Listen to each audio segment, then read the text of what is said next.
This video is going to look at percentages from a point of view that's a little bit different than when you first learned them. However, it's useful in certain algebra problems. So take this first example. All we want to do is find a percentage. 54% of 104.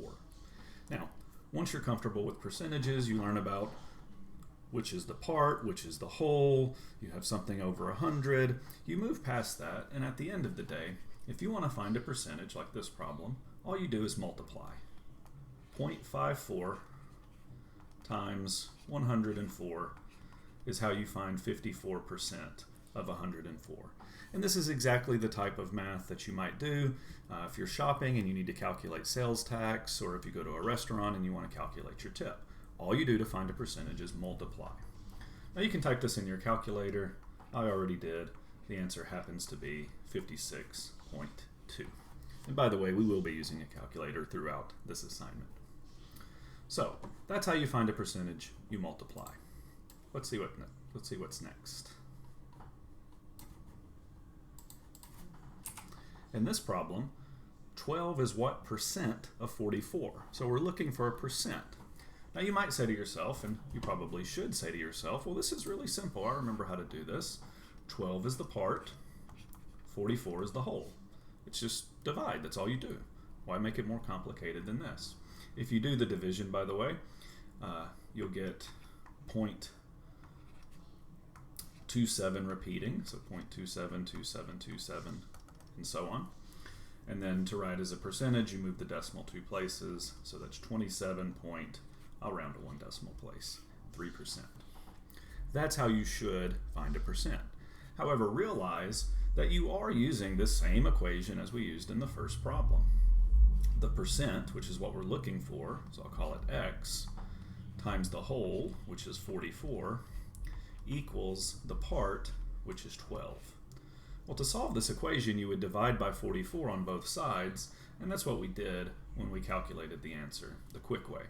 So do you have to think about this with algebra or even write this down? No, absolutely not. Feel free to just write 12 over 44 and do the calculation in a calculator. Realize, though, you could, if you wanted to, think about some algebra behind the scenes. And that might help you out with the next problem, which is a little bit harder than this and is one that students often get confused about. So the next problem is a little bit awkward to read. 92% of what is 95? And here's why it's really easy to make mistakes. This is worded in an awkward way, and if you just try to think through it numerically, you might end up multiplying when you should have divided, or divided when you should have multiplied, so it can be a little confusing. However, the algebra here greatly simplifies this. We have the percent, 92, move the decimal 2 places, so 0.92. In this question, we don't know the whole. 92% of what? So we don't know what the whole is. So 0.92 times x equals the part. So x is some number that's bigger than 95, because 95 is the part. But now we don't have to think about this numerically. We don't have to worry about the percentages. This is now just a pure algebra problem. And it's a one-step equation at that. To solve for x, you divide by 0.92 on both sides. And if you type that into a calculator, you'll get that x is 103.3. That's it. So this problem in particular, I think the algebra really helps, because just trying to work your way through the numbers is a little bit difficult.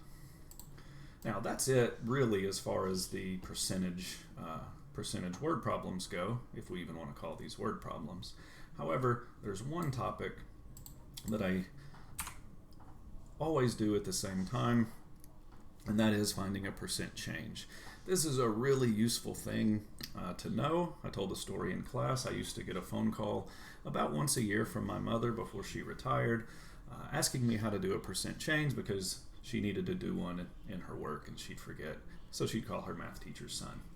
The formula for percent change is you take your new number, you subtract the old number, and you divide by the old number. So in this problem, Our new number is 66. So just read carefully. We're changing 78.2 to 66. So 66 is the new number. Subtract 78.2 and divide by 78.2. So the reason this formula works, the numerator is the change, and 78.2 is in the place of the whole when you're dealing with the percentage. Part versus whole, except here our part is the change. So if you just type this into your calculator, you can do it in one step in the Inspires. You'll get negative 0.156. When you talk about percent change, it's usually common to not use negatives. So you'd write your answer as 15.6% after you move the decimal, but you write the word decrease. And that explains the negative. If the number increased, the percentage you get would be positive, so you just write the percentage and write the word increase. Anyway, I hope this helped. See you next time.